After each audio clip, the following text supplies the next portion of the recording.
Hello and welcome to a very special Thursday night football watch-along episode of the Why Do Boys Make podcast.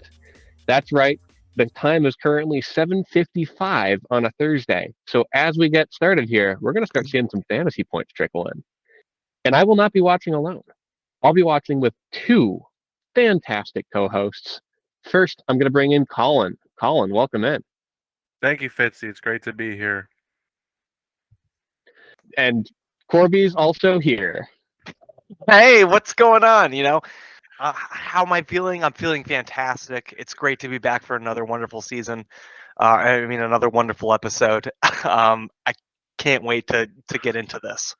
Wow, how eloquent. Thank you, Corby. Before we get into any segments, we are not alone with the three of us. We've got a very special guest, former Gamey Award winner, Chris Colby, is joining us for his second time on the pod. Chris, welcome in. Boys, hello. Thank you for having me back. Why is he here? It is our pleasure, and by our pleasure, I mean me and Colin's pleasure to have you here. So, Chris, as we're getting started here, we've got a lot to get through, a lot of contentious topics to cover today. But as our first guest to appear in multiple seasons of the pod, I wonder if you have a new, fresh perspective with more time and more wisdom. Good sir, why do boys play games? It's a great question. Obviously, it's been asked many, many times with no definitive answers. Do I have an answer? I'm not sure. I don't know if I want to rephrase the question.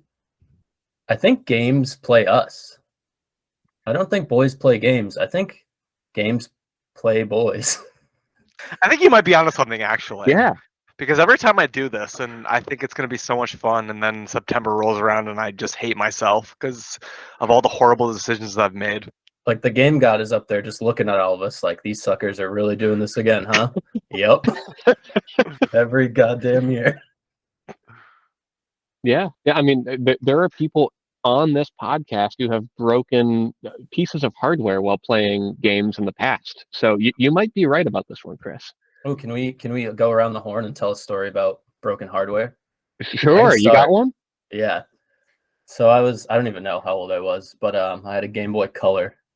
And I was playing Frogger, and I got like pretty far into it, and that's when you died, you just have to start over.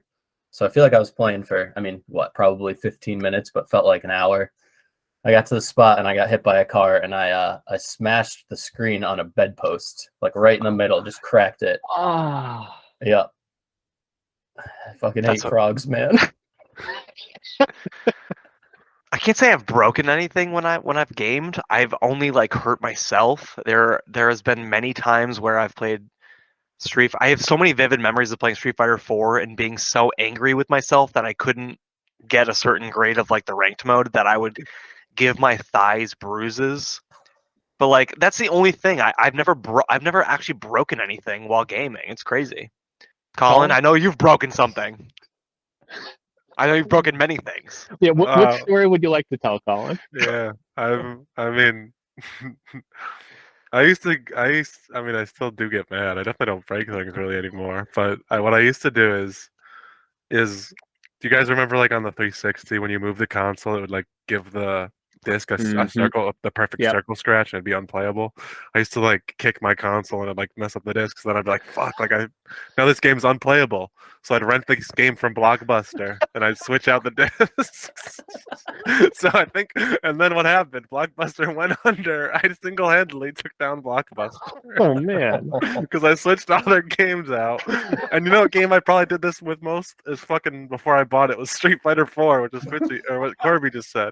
And what happened when I finally bought the game myself? And what happened? I got so pissed I opened up the disc tray and I chucked it like a frisbee. It smashed into a million pieces. So. Oh, you know what? I did that. I actually did that last year with Madden. So I have broken something. I don't know what it is. Like nothing else. It just I don't know. I feel like I'm. That's great. I don't know. So I've definitely spent probably probably $6,000 on. Not actually, obviously. Not actually, obviously. But I've definitely spent a Close lot of enough. money on broken controllers, and yeah, I'm ashamed of my lack of self-control. Sean, what We, about you, dude? we should have ended with Colin the blockbuster buster swords, because I tend to be not, that amped up in life in general. I try not to get to that level. So I haven't bruised myself, haven't broken anything. I'm tempted to tell the story. Corby, I know you love the maybe I want to break it. Oh. But that's not really me. I'd say if I've broken anything while gaming, it's promises, because I'm a binge gamer. When I start gaming, it could be a work night. If I'm really feeling it, I might stay on till like 2 or 3 in the morning. Like it's not common, but if I hit that right groove and it's like a stressful day at work just finished, like let's keep it rolling. So I break promises, not controllers. It's pretty good, Fitzy, That could honestly. be worse, honestly. Honestly, you're you breaking might hearts. be right. Chris, you dug yourself out from finishing at the bottom of the standings year after year, and now you're probably above average. Maybe you've had some solid finishes, but you were once famously like kicked out of the league because of your just terrible performances. So what's the secret from being so bad to now being a little above average? Maybe. What was there a epiphany? Was there one thing? Was it a lot of things? What happened? Yeah, I think the day that I showed up at Little Caesars to get a nice pizza, and you told me I was kicked out of the league. I think that It's a wake up call. that lit a fire under my ass to I wanted to get back in the league, and I wanted to to do good. And I think the last couple years, a couple injuries don't happen. I think I could have been right there. This year is a little different, I'd say, but I don't know. Being in last sucks. Getting kicked out of the league sucks. Speaking of sucking, Chris, it's a fantastic Come on. segue here. You're currently 2-4 on the season. The question I have for you is, why do you suck at fantasy? Well, I feel like the last couple of years I've drafted pretty well, and then I'll have like a couple injuries. Usually, I feel like all my bad teams are because I have some like quarterback controversy, and I make the dumbest trades. That's actually not even just for quarterbacks, just dumb trades is where I really fall. I think we're gonna make a dumb live trade tonight if all goes right. I can't wait to get into that one, Chris. Can we do a 4-person trade? We might have to put ourselves on mute on this pod and try to get something done. I'd love that. We almost had a 3-person trade done a couple of weeks ago, and I'd love a 4. Devin Duvernay coming back home, baby. The tasty asset for sure. That's right. Chris, as you just heard, you've been the subject of much ire on the pod this year, but also much admiration, your team name especially. How do you deal with fans and haters alike? It's another great question. The haters, I don't even hear them. I don't think I have any haters. I'm the people's champion out here. People love the Bud Light bad boy, and that's for a reason. I'm fun, and I'm not that good at fantasy football, and that's if I was like really good, like who really cares? Like now, Chris, I have to push back on that. When you say you're not good at fantasy football, your finish in Yahoo says silver X2. You've been gold at some point in each of the last 3 seasons, so you've had moments of greatness, but you just can't seem to push it through and take it to the finish line. So you're good. Well, thank you. That means a lot. I want to be great though, really bad. It's not going to happen. So anyway, speaking of great, let's get the question. This is out for anybody. I know that these interviews are usually for our guest, and Chris, I want you to answer first, but this is leaving the question open for anybody. Chris, who is your favorite fantasy football player ever? Like any position, any year, it doesn't matter. Just who might that be? Who's that man's for you? I feel like I have a couple favorites. I feel like these are a couple guys that every year I try to get, or one of them is not in the league anymore, but I think I tried. The first one is the old Barnburger, Gary Barnage. Oh, dude. Favorite tight end of all time. Great choice. Oh, my God. Magical year. He's the best. Obviously, you guys in the $100 league know I'm a big Justin Tucker guy, too. I'll pay anything for that guy. Someone nominates him for $10 next year, I'm going in with 11. So Wait, is he not like one of your keepers every year? You're not keeping him for like $30 or something? if I would, I should actually. I don't hate that idea. He could be a new keeper. Other than that, though, I feel like every year it kind of changes. Like I can't think of anyone. Let's see, who do I have on my team right now? Yeah, do some research, Fitzy. You look like you have an answer queued up. I cannot wait to hear this. Yeah, and it's because I keep getting really close to having an answer in life, Corby, and it keeps not working out. Every year, I try my best to make sure there's one player that I have on basically all of my fantasy football teams. I'm really bad at saying no to people when they ask me to join a league. I'm in like 6, maybe 7 with my, it's too much. So I try to make sure I've got one through line that I can always root for. In 2018, that was Pierre Garçon. You might remember He broke his neck halfway through the season after a disappointing start to it. Last year, it was Brandon Ayuk. Apparently, it's wide receivers for the 49ers, but he had such a chance to be my favorite ever, and he stunk almost all year. Yeah, I kept him on the team. He helped me win the chip, but I keep getting really close to getting that guy. You want to know who that guy was for me this year? Every league except for this one, I owned Rashad Penny. Oh, well. So next year, I'll have an answer. I'm sure of it. To make a quick analogy, if you were to ask me my favorite video game, it would be Mass Effect, because like that game transformed everything I thought. Like, it was like my first kind of like RPG like that. It transformed everything I thought a video game could be. And so in fantasy football, my favorite player of all time it's Theo Riddick, because he transformed everything I thought I knew about fantasy football. I was like, it was like it was a revelation. I became a convert. I was a acolyte to the Church of Theo.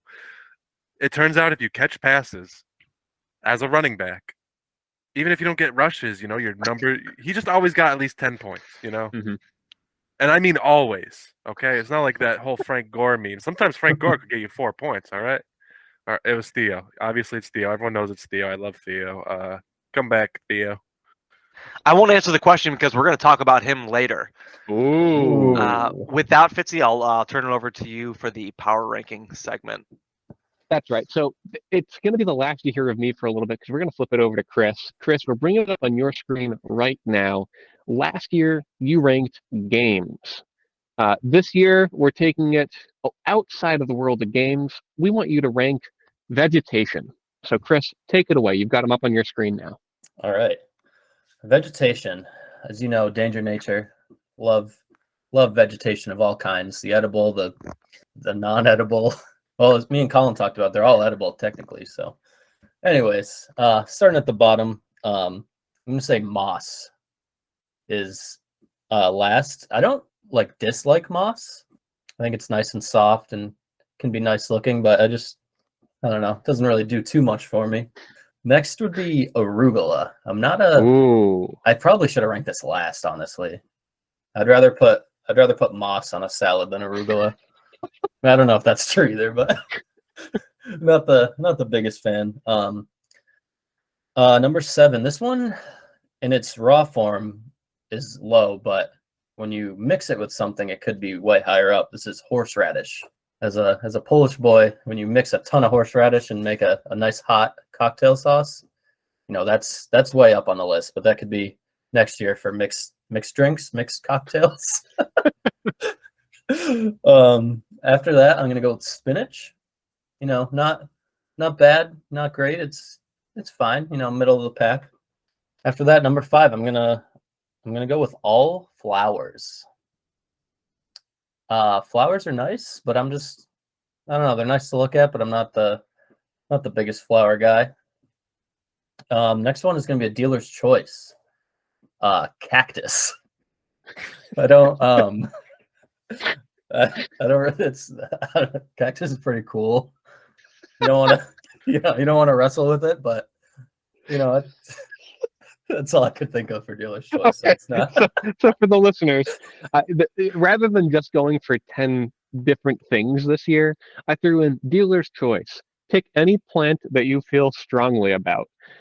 And Chris picks cactus to go in the exact middle of his rankings, saying, they're pretty nice. That's a strong feeling, huh? yeah, I don't know. I like it. I don't know if you guys have ever seen on YouTube Children of Poseidon. Me and cousin Matt used to watch him all the time. It was just this like a jackass like knockoff kind of guy, but he would jump into cactuses all the time and just scream, and me and cousin Matt loved it. So I think it's more the visuals than anything else. But That's nice. So really what this is telling me is we're now out of the middling. Everything from here on out is elite vegetation. Yeah, all this stuff is good. Number 4 is going to be watermelon. Just a very good summer treat. Corby, no.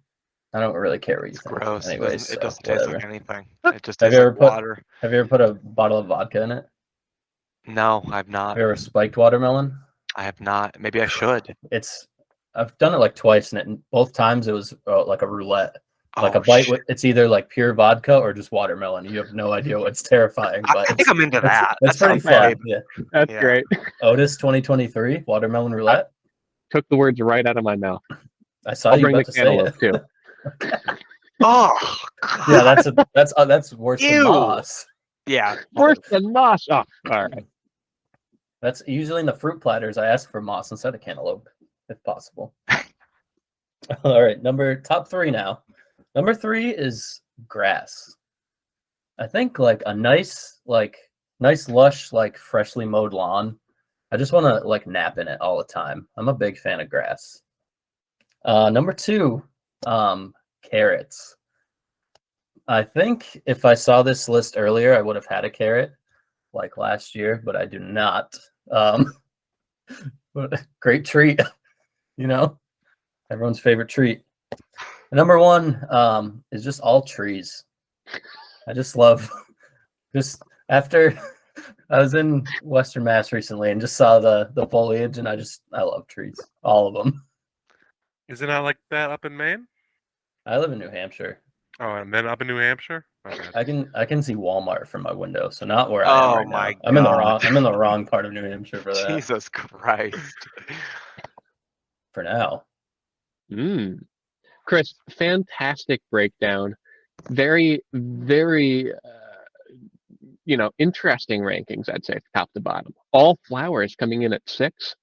When you didn't have grass in the bottom 7, I thought for sure it was top 2 with trees, all about playing outside and the grass and the trees. Carrots right. must be a very good snack. Moving on now to the mailbag, where our first commenter, as per usual, is our biggest fan, Adam Belarger. And Adam, a big shout out for always coming through with these. And you seem to comment as the episode goes along. So if you're listening now, shout out. You said, strategy as old as time. Pick up a QB people may need, drop him on Friday. Whoopsie, no one else can have him now. I did it with Bailey Zappi this week. So last week we talked about the rotating of the roster, and I think that at any skill position, like I've thought about this a lot, that any skill position besides quarterback in this league is pretty fucking shitty.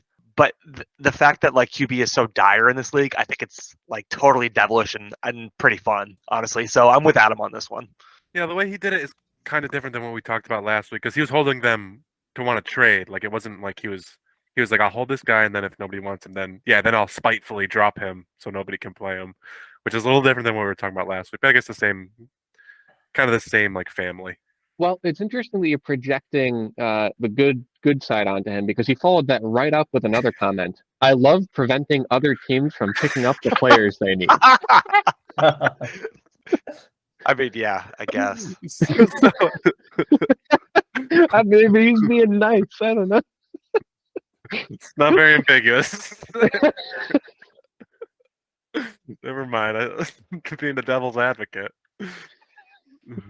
Next comment, Adam says, Colin, you offered Gabe Davis for Higbee? Why does no one send me trades like that? Holy hell. That's a good question, Adam.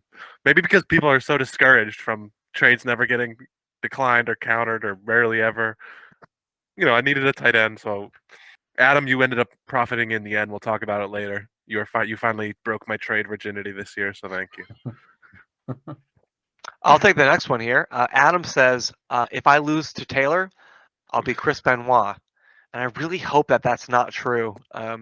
Yeah, I don't really have it. I don't know. I don't think it's Well, that. Well, he luckily, beat Adam Taylor. beat so- Taylor. Yeah, luckily we don't have to worry about that.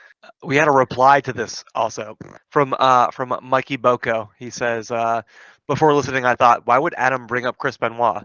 Felt a little out of left field. Haven't heard his name referenced in a while. Now it makes sense. He also said, "Who wants to be a Hillionaire could be one of my favorite team names of all time. Although I love Eric's change. Hysterical. Thanks, Mike. Mike's always got my back. He's always keeping it positive. Yeah.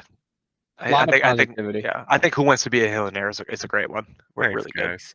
Fantastic. I just, if you end up shipping off Wentz, we'll see what happens I next. know. Mike then commented, Fitzy is going with the Daniel Jeremiah strat with the Jets. For those of you who don't know, after the Browns win, he picked the Jets to beat the Bengals, a game which they lost. He decided to put a curse on them by picking them to win, and that he will pick them to lose every week from there on out. But in his heart, he believes they will win and are playoff bound. Now, I don't know if I'm following that strategy, but I can confirm that I am cursed this year, Mike. Chris, you want to read yours? Next on the mailbag, someone named Chris Colby comments, ranked 10th, but at least I have a 10 out of 10 name changes. Question for the pod. Who is your favorite NFL player turned pro wrestler? I don't know if this is a phenomenon, but I'm going to answer this in my favorite pro wrestler turned NFL player, and that's Brock Lesnar. I don't know if you guys remember this, but he Fuck tried out you. You took mine. God damn it. Fuck tried out for the you. Vikings like 10 years or 15 years ago or something. He was in Madden. He had awesome physical stats. He had like 99 strength, like good speed, but he just had bad like awareness, like all the intangibles. So I don't Corby, think he actually played, but Corby, I Brock got a Lesnar. new one for you if you took yours. Yeah, let's hear it. Let's hear it. It wasn't the NFL, but your boy Roman Reigns Oh yeah, is that played right? for the Edmonton Elks Oh my god. in 2008. 3 starts, 5 games. No, the only answer to this is Brock Lesnar. He's oh my god, an amazing pro wrestler. Just a horrible football player. My god, he looks like a fool out there. Do you have any answers, Fitzy? Or Well, I got to admit, I'm a casual, so like the only person that I can even picture is Gronk when he did his like special, time in the that counts. WWE. That was I'll count it. fun. That's true. That was Yeah, fun. yeah, that was good. so- That was good too. Goldberg was also in the NFL for a quick stint, but like With hair. with hair, yes, looking really weird. Yeah. Speaking of him, let's move on, Chris. Let's see your reply. So I commented this mid pod, and then I said I commented this before the wrestling analysis from Corby, and I'm excited too. Gilbert, come on, I mean, yeah, you're a total Gilbert, dude. dude! I was so excited. I was like, "Who the fuck am I gonna be?" And I was like, "Come on, man!" You're a phony, dude. I'm about to bury you. We about to have a casket match tonight. Oh shit! well, are we? Because real quick, just a quick update on the game. Andy Dalton threw a 53-yard touchdown to Rashid Shaheed, who you may of remember course. last week had a 44-yard rushing touchdown. So, hot pickup of the week. Picking this Holy game shit. could get a lot different later on. By the time we get there, I know, right? I was Disagree. thinking that too. I mean, I Yeah. still have one quarterback, but Mike's back in here. He says, unfortunately, I fumbled the bag this week. I deserve to lose the moment I drop Jets D. GG Eric. And our final comment, I want to give a quick shout out to Adam and Mike for coming back to the pod and commenting after the week was over. These two came in after we normally record even, so we're lucky we're doing a Thursday one this week. Adam commented in just yesterday, week 6 conch report, 2 targets, 1 catch, 16 yards, 1 carry for 1 yard. Currently the 14th ranked tight end. He sucks. I mean, he's a tight end too, but yes, he sucks. I'm really, really excited to see this one continue, Adam. Thanks for bringing I the don't think he stats. sucks. Just starting to throw. They're not throwing the ball. Like do Garrett Wilson and Elijah Moore both suck? Don't Well, answer that. Conk did get more catches than Elijah Moore, so Right. that's nice. All right, so that's going to bring us on in to the week 6 matchups, and the first one is 2 folks on the pod today, Colin versus Chris Colby. Colin gets the win, and everyone, including the coin, took Colin except for Fitzy. Sorry, Chris. was a tough week. I think I had 6 starters on the bench, either hurt or with buys, and just no good. My quarterbacks suck.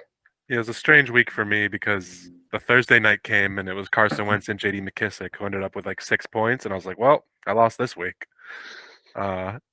And then PJ Walker ended up with like 2 points. But There was a time when I was like looking at it, like live updates, and we were like neck and neck at like 115. And I was like, I'm gonna pull this one out. And then Jamar Chase, Tyreek Hill, right. and Michael Pittman all just decided to go off at the same time. And every time I refreshed it, it was just like you were up another 10 points. I was like, right. Yep. Yeah, my receivers is as kind of been the case this whole season. As I think they scored like 120 between them, so that was really it. It was just my receivers. You outscored his receivers 120 to 48. I outscored. Yeah, my receivers outscored his whole team. 120 to 101. It wasn't even close. Chris, you got fucked up here, dude. You had Chase Claypool scoring 23% of your points. My man. Oh my god, fucking Matthew Stafford sucks. That's unfortunate. I don't want to talk about it. That is not fun. That sucks. And so does your team, and that's all I have to say. Yeah, no, we're beating a dead horse here. Colin, you could have benched your quarterbacks, your running backs, your tight end, and your defense, and you would have beaten 4 teams this week. So I don't know if that speaks to your wide receivers' greatness. I think it does, or some poo-poo teams we got. So good on you. I would never bench Evan Ingram, though, just to be clear. Oh, my God. Next up, what do we got? We got Cash versus Chris Cloud. Chris Cloud took the win, but we all believed in Tyler, except the coin. So good on the coin for correctly predicting this. So what happened is Chris's studs, Tyler's studs, they didn't have a great enough game. They've been carrying him all year. They just didn't have a great enough game to cover for the inefficiencies of Melvin Gordon having another poopy game, and his quarterbacks did mediocre. That being said, what a genius play by Tyler starting. Corby's favorite player, Tyquan Thornton. 2 touchdowns, 21.3 points. Good on you, but who the fuck is this guy? I've never heard of him before. I've never heard of this guy before in my life. But it wasn't enough to stop Chris's QB1, Matt Ryan. Josh Allen, who? That's pretty good. I think that's pretty good. Yeah, I think we underestimated Chris Cloud in this matchup here because we're talking about overpowered Tyler. But at any given Sunday, I think you can see it happen. It's any given Sunday, but really it's any given Monday. How the heck did Melvin Gordon only get 8 rushing yards? And now Nathaniel Hackett says he's going to be the starter this week. The Broncos are horrible, dude. I think you show. underestimate that. What a shit show, dude. Let's ride, Chris. I like that. And let's ride on over to the next matchup where Chris P took on Brandy. And just like the last matchup, all the humans believed in one side and the coin was right with Brandy. Good on you, Brandy. Holy shit, Juju scored 22 points last week? What the That's fuck? So sick. He had like 1 big play. And well, I mean, he also did fine outside of that, but he had like a 50-yard touchdown, right? Oh, 42. Okay. All I gotta say is it must be fun owning Joe Burrow. That's got to be sick having a quarterback that's just going to be good every week. Oh my god! Oh my god! My God. Well, Honestly, Randy also has Russell Wilson. Russell Wilson with 13 points. I would take that. You kidding me? I would love 13 points out of a quarterback. Jesus. Yeah, this is going to be a bit of a theme in my breakdowns, but like if you told me that Allen Robinson was going to score a touchdown, put up 17 points, I would have told you Chris is absolutely running away with this one. But Brandy gets it done and avoids being 1-5, sends Chris down to 1-5. So Brandy in the playoff picture now at 2-4. I feel the exact opposite of you. Like if Allen Robinson is one of my highest scorers of the week, then I know that like I'm gonna just be fucked. That guy sucks. That guy is horrible. Oh my! Yeah, but I mean, like he's horrible, and he got 17 points. So I'm like, right. how many points is he gonna have this week? 0. Probably under. Bye. Yeah. Okay. Yeah. Yeah, Colin, this is a tough game for Chris because Derrick Henry was on bye, so he's kind of been. Yeah. He's only got 1 win, I guess, and that 1 win, I'm assuming he's been carried by Nick Chubb and Derrick Henry. So when Nick Chubb only got 8 points, it was disaster for him. Good on Brandy. I still believe in their team. Swift is coming back, and I think this is a team that could push for the 6th seed. I got one last note on this matchup. Randy, a couple of times last year, I highlighted when you would have two defenses on your roster and you started the wrong one. And I highlighted that as like the worst feeling you can have as a fantasy manager because you thought too hard. And Chris, you thought too hard. Chicago defense putting up 7 versus Buffalo putting up 8. I mean, it's not a big difference, but it's like, you could have just rolled with Buffalo and KC. Somehow that would have worked out for you. Hindsight's 2020. Next matchup, we had Mike versus Eric, where Eric takes the W. Everybody took Mike because it is his year, except for Fitzy, who took Eric, and Eric had the win by 10 points. So my thoughts here are, I'm honestly pretty surprised that, I mean, Mike has a great week here. 150 is nothing to poo-poo on, but he just got outscored, and I mean, his studs were good, but he just got outgotten by Ramondre Stevenson, Marcus Mariota, Robert Tunyon, and Devin Singletary. Eric's team feels, or at least this week, I mean, it's just a bunch of guys doing good but not great, besides, Ramondre Stevenson and Mariota. But other than that, these are just guys who are in or nearly in the 10 to 20 zone, the mediocrity. So every single guy and his defense, they hit their mark. They didn't go much above it. That's all you need. He was a top scorer of the week with 100.60 and what must have been one of the worst fantasy weeks of all time. We're going to get to the worst fantasy week of all time very soon. Yeah. We got more toilet bowl to go for sure. But no, for Mike, it's pretty much what I predicted. Mike, it's your year. You got a great team. You scored the fourth most points of the week. But Eric, just the platinum turning into diamond, it gives you a little extra shine. Colin, you want to take the next one? Oh, Chris, go. I would like to say Kirk Cousins, Mike, was slim pickings this week. He's gonna need to dig himself out of a rut here to get to the championship haul. That was a good one. That's good. That's what I got. So the next up, we got Taylor versus Adam. Adam took the win, and everyone took Adam. Even the coin knew that this was. I mean, maybe it didn't know it was going to be this bad. Adam took the win. And we were talking about the combined score of Brandy versus Fitzy what was it, last week or the week before, being like the second worst. That must now be the third worst. This must now be second. I think the other one was still worse, but Taylor, 62.04. Holy shit. And now listen, his projected before, it's not like he didn't set his lineup like in previous weeks. His projected was 133.55, which is like not very respectable, but like sometimes that happens on a bye week maybe. I don't know. It's just zeros from Elijah Moore and Mo Alley Cox, 1.4 from Mike Boone, Mike Williams, 3.7. Like nobody. His top score he had Kyler. Outside of that, his top score was Rondale Moore with 10.9. I don't know. What do you guys think happened here? God, dude. This was 0.24 points away from being the lowest scoring matchup or lowest scoring team total ever in a meaningful game. He beats Mike Senior in 2017 by like what is that, like 10 passing yards? Got him over the top. Like pathetic score. I mean, it's second lowest of all time, and it's like, I don't know, you look at his bench and it's not like he made bad start sit decisions. Like, yeah, Teddy, like what, you wouldn't have started him in the first place, but ouch, what a week. Adam doubles him up. Yeah, with no effort.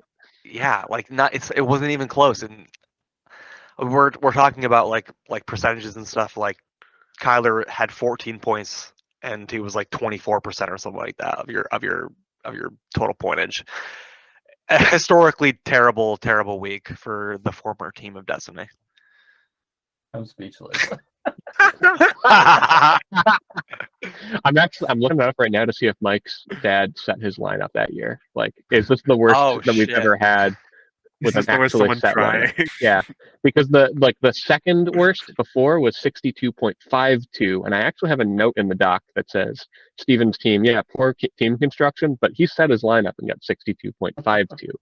So I got to see the note from Mike's dad here. 2017.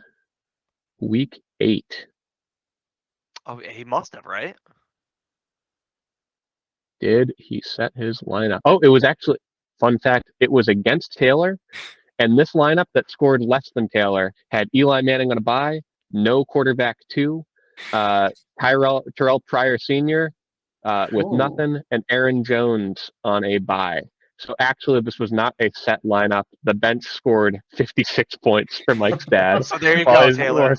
So Taylor, worst team that has ever actually started. Yeah, the injury to the QB didn't help, but not a lot of other things help. That shit's fucked up. Worst starting lineup ever. Love it. I'm starting to believe in Fitzy's karmic justice theory. I mean, he used it all up last year. He somehow made it to the championship game, and now he's paying for it, just like Fitzy is.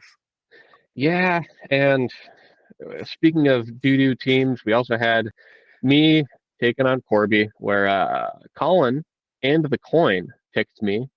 Corby and I knew we picked Corby. I'm going to read some stats here, starting, of course, with Corby's team only put up 126 points. Stat number 2, Terry McLaurin dominated Thursday Night Football with a 33% share of his team's receptions and 48% of his team's passing yards. Number 3, Michael Gallup and Chris Godwin combined for 19 targets. Number 4, Dalvin Cook kept his touchdown streak alive. And to top it all off, Justin Fields had his best game of the year. He actually led my team in points. If you told me those 5 things prior to kickoff last week, it wouldn't even be a discussion. I would have picked me. Somehow, all those things are true, and I put up 97 points, which is officially now only 17 points lower than my weekly average of 115.5. It's pathetic. I only lost 1 Yahoo point due to some other leagues coming through for me, but this team is a disgrace, and I can't wait for the losers bracket to start so I can win something. Fitzy, you're not going to win the losers bracket because I'm going to win the losers bracket. Like, I don't feel confident in my team Come either. on. Like, I won, right? I should be happy with my win, right? But I'm sitting at 3-3, and I only scored, like you said, 126 points. And the only reason I scored 126 points is because of fucking Deion Jackson putting up 28 points. I just picked that guy up just because. Like, I thought it was Deshaun Jackson when I first saw it. I was like, he's back. guess who's back, right? No, I feel the same. Like, I feel the same way about my team, but like definitely on a lesser scale. Your team sucks, but Yes. I feel like I may squeak into the playoffs, but like most likely not. No matter what, I will dominate the constellation bracket. Colin? Yeah, I mean, what you guys said, Fitzy, it's tough sledding. I feel you, it's discouraging to like be passionate about something. I'm glad you got other leagues you're doing better in because I get that. Like it's like this is like our league and like to be at the bottom, I mean that's tough. But good on you, Corby. I don't think you should be as down at yourself. Like you said, you're 3-3, you're in 6th place, your team's you'll be fine. No upside. There's no upside. Your team is boring? It's so lame. You have AJ Brown, Joe Mixon's gonna start, turning Okay. it on. You got Travis Kelce. Your team is fine. It's good. True. We're gonna be talking about him later. Yeah. Keenan Allen's gonna be coming back. Herbert's gonna start putting up 30 pointers. You're good. Just wait till Kadarius Toney comes back for Daniel Jones, and your team will be top 3. Just wait, okay? Week 15. Mark my words. Chris, any thoughts? No, that's fine. Come on. No, I'm just kidding. I'm just kidding. Go ahead. I don't want to say anything anymore. No, say it, you big bitch. I just feel for Fitzy here. I mean, I really like some of your players. Love Jalen Hurts. Love Dalvin Cook. Devin Duvernay though did not. Wide receiver 1, right? Wide receiver 2. He might have still been wide receiver 2 with 0.5. Oh God. Nah, don't worry. But that's tough. I'm glad I got rid of him. Big time. Russell Gage had 4 points this week for me, so you an even trade. Yeah, you still would have lost by 25, but it's I lost 2. We both suck. Yeah. If I got it right, then that closes us off for week 6, where Colin went 2 for 4, I went 2 for 4. Corby evens it out at 3-3, which amazingly was your worst week by a mile. You're now 14-4 on the season. And the coin actually won the week at 4-2. So the coin saw something there and flipped it right there. So before we get into next week and some transactions, we've got a little special segment here. Now, none of these is really big enough for a full segment. So myself, Corby, and Chris have all prepared little minis for a stats showdown. And I'm up first. Now, let me give a little preamble here, because in the history of our league, we've had some elite winners. And I think it's really time for me to realize my purpose this year is not to celebrate those winners, but to mire around in the muck and find the interesting loser stats.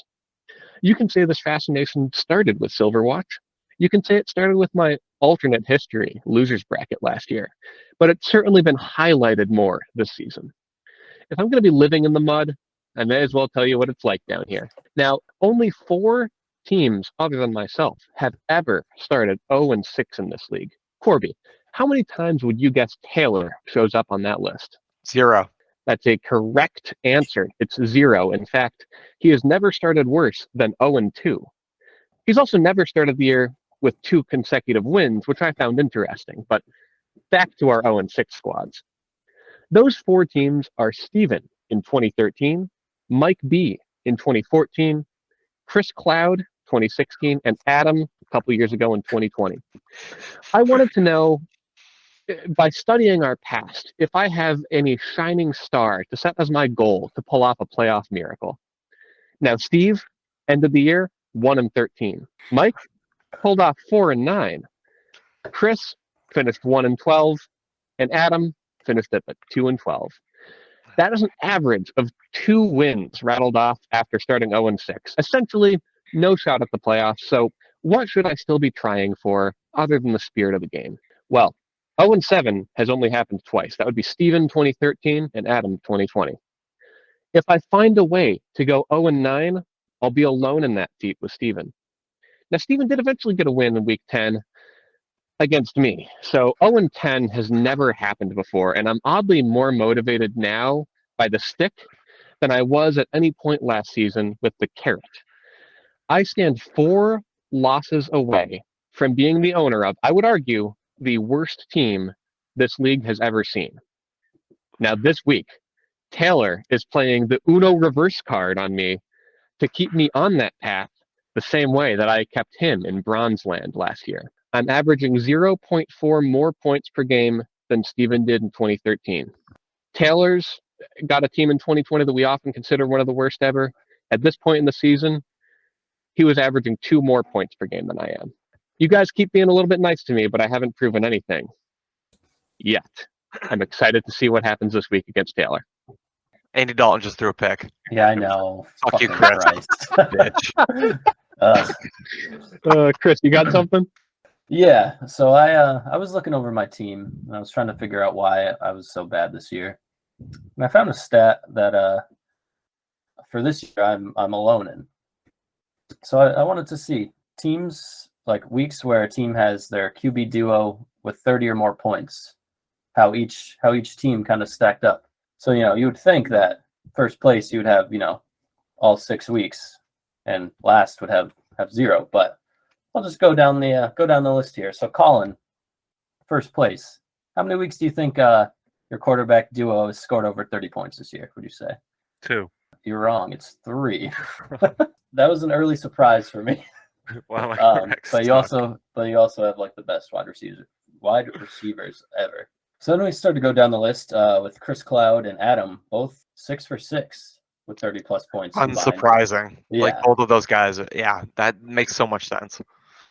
After that, it went Cash, Mike Box, Corby, and Eric, all with 3. Not too bad.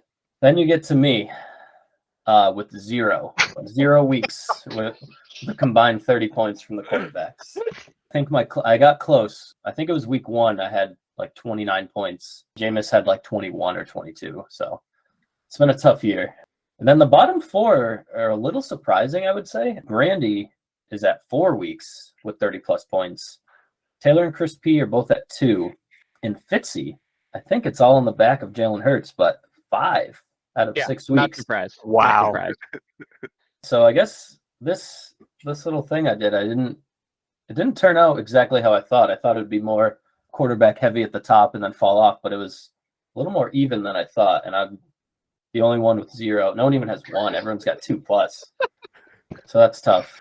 And this got me thinking, I had a little question for you guys. Who is your favorite QB duo that you've ever owned in this league? Oh, Jesus. It's tough. I'll start because I was going back and looking through random stats. I don't even know if this is my favorite, but this one was an interesting one, I guess. I think I don't even know what year it was, but I had the Manning brothers start a couple games for me. Oh, that's fun. Which I know mine. I think this is when I came in second to Corby in the championship. And I feel like it has to be my favorite because it's the only one I really remember. I don't even know who I had last year's quarterbacks. I think I had Lamar and somebody. I had Andrew Luck and Big Ben. And I loved them because, like, every week, 20 points. They wouldn't really blow up for 40 ever, but every week, 20. Like, they were the backbone of my team. Andrew Luck especially. I think that was the year before he retired. He was awesome. Or maybe the year before he retired. But that was one of my favorite teams ever. I didn't win the championship. And also, I mean, the quarterbacks were the backbone of my team. Yeah, I think I'll piggyback off of you here. My favorite QB duo is definitely my duo from last year. I think that was probably my favorite fantasy football team ever. It was Tom Brady and it was Matthew Stafford, and Stafford was fantastic. Like, he was so good. I traded him for pennies, and Tom I paid $20 for, and he threw for like 5,000 yards and like 40 touchdowns. He was so good. I just looked at a couple of past rosters because I don't want to go with the easy answer for me, my team last year. Let me read off a couple that almost made the list. Crazy Eyes Bradford was a team name I had, where I had Sam Bradford and Johnny Manziel. That can't be the Oh answer. my God. 2016, I won the championship against you, Corby. I put up 198 in the finals, and in that one, I had Kirk Cousins put up almost 30, and Tom Savage put up 8. So that can't be my answer either. So it's got to be the easy answer. Last year, when I had Joe Burrow and Jalen Hurts at the same time, they were sick. It's boring, but it's the right answer. You started as Tom Savage and you won the championship? Or is that what you said? I started Tom Savage and I put up 2 points shy of 200. Yeah. Oh my God. I don't remember playing you in a championship match. You were disciples of Ezekiel. That was the disciples year. Oh, that was the Robbie I was in the Price. championship that year? God damn, I don't remember that at all. Well, let's transition to something we're never going to forget. Hold on one second. This is going to take me a little bit of time here. Yeah. Let's see. All right. Can everybody see my screen? Oh, yes, I can. The viewers at home, I hope you can see my screen as well. At any point in which anyone would like to interject or has questions, please do ask by raising your hand or using the raise your hand like application within Google Slides. Chris, please go ahead. Before we start, I just want to say, fuck you. Stop being a dick to me all the time. All right. So before we begin, we have another question. It's from Colin. Go ahead, Colin. I was just testing out the raising hand thing. Sorry. Okay, Fitzy, another question here. Go ahead. Yeah, which one is 98 and which one's 69? Colby or Corby? I don't know. I think it swaps throughout the. Okay, sorry. We'll let you do your thing now. Okay, welcome to Corby's keynote. This is a deep dive into history, stats, and fun between me and my good friend Chris Colby. Before we begin, I'd like to start with a quote. It's really fun to win fantasy football by our good friend Adam B. And you know what? That's how I felt when I was making this slide deck. I felt really good about this, and I felt like we were gonna have a lot of fun, and we're gonna win a lot. We're all gonna win. Everybody wins except for Chris Colby in this slideshow. So for today's agenda, we're gonna talk about 3 things. We're gonna talk about the history between matchups between Chris, Colby, and I. We're going to gain insights into one of the most heated rivalries in this fantasy football league. And we're also going to have fun, because how can you have fun and not play fantasy football at the same time? So let's dive right in. 8 years of matchups. Let's go back to 2014. So I've broken these matchups down into 4 main points. The first point is outside of the league, which is things that happen outside of the league during this time of our lives. The winner, the highest scorers of each team, and the key to victory. If you have any thoughts or comments on the players that start in these matchups, please let me know by using the raise the hand functionality. So let's begin with outside the league. The Vampire Diaries actress Candice Acola, she was 27. She wed the Frey guitarist Joe King, who was 34 at the time, in New Orleans, Louisiana. The winner of this matchup was me by 24.04 points. The highest scorers were both quarterbacks. Drew Brees with 22.98, and Chris Colby had Tom Brady with 22.44. My favorite part of all of this is the key to victory here. So obviously there has to be some sort of X factor in which dictates the victory. And with me, for this one, I'm going with Travis Kelce, because this was before he was a budding Hall of Famer. Scores me a nice modest 7.3, but that's all you can ask for, right? Sean, you have your hand raised. Let's hear. Do you have any thoughts? It's long enough ago that Travis Kelce hadn't broken out yet, and Cordarrelle Patterson is on Chris's bench putting up 10 points. What an incredible longevity that he's had. Oh, dude, it's really great. Like some of these players here. We got Marquise Colson. We've got Julio Jones. We got Alfred Morris. We've got Emmanuel Sanders, Kelvin Benjamin, Dan Jamal. Carpenter, Jamal. Jamal. Dude. Oh, dude. This was another one of my favorite fantasy football teams ever. I think I was undefeated in the regular season in this one. Yeah, you can see it up at the top left there. 13-0 to Corby. 13-0. We'll finish third. Yeah, and so Chris, you lost this one. It's unsurprising. Like it's just this is the beginning of something special. So let's go to 2015 here at this point. It's week 3 in 2015. While we're playing fantasy football, NASA scientists announced they discovered flowing water on Mars, which is crazy. I win. This is my championship team, and I'm winning this matchup by 2.12 points. The highest scorers were Derek Carr with 22.46 and Cam Newton with 31.9. The key to victory here is Travis Kelce. Like it's Travis Kelce, and we're going to talk about this later, but Travis Kelce is undefeated in this matchup. Chris Colby versus Corby. Travis Kelce wins every single time. Chris Colby, you have your hand raised, please. I think the key to victory this week was Chris Johnson on my bench with 28 points. Yeah, that's true. And I had Ryan Matthews on my bench with 18.8 and Jay Jones with 26.9. What the hell? It must be Julio, right? No, yeah, Wow. The key to victory here for sure is Travis Kelce. He scores more than double the points he does last year in this matchup, and he has arrived at this point. He's the GOAT. Let's move on to we'll skip 2016 in my research and stuff. I include 2016 because I would think that you and Matt are the same level of owner. So we'll ignore it for this standpoint. It's 2017. It's week 4. Researchers confirmed the existence of a giant tree rat, Vika, in the Solomon Islands that can crack open coconuts. These are some big fucking rats. You know what I'm talking about? And so, I'm going to win this one by 6.56. If you're not taking tally so far, I am 3-0 against Chris Colby. The highest scorers are, again, quarterbacks. Andy Dalton scores 28. He's not scoring 28 tonight, let me tell you that much. And the second another higher scorer was Alex Smith with 27.32. My key to victory here is not averaging 9.7 points per player. This is a shit matchup. I'm scoring 113. Chris is scoring 107. Chris is 5-8 at this point. I'm also 5-8, or we ended up 5-8. Whatever. Let's start with Chris. Go ahead. I think the key to victory this week was me starting Chris Thompson with 1.7 points instead of I don't know, Tevin Coleman had 18. Yeah, Chris. I love this is a classic Chris Thompson trap game. He probably scored 20 points the week before. I was say trap year. It's a trap year. Probably broke his leg in this game or some shit like that. Go ahead, Colin. You're muted.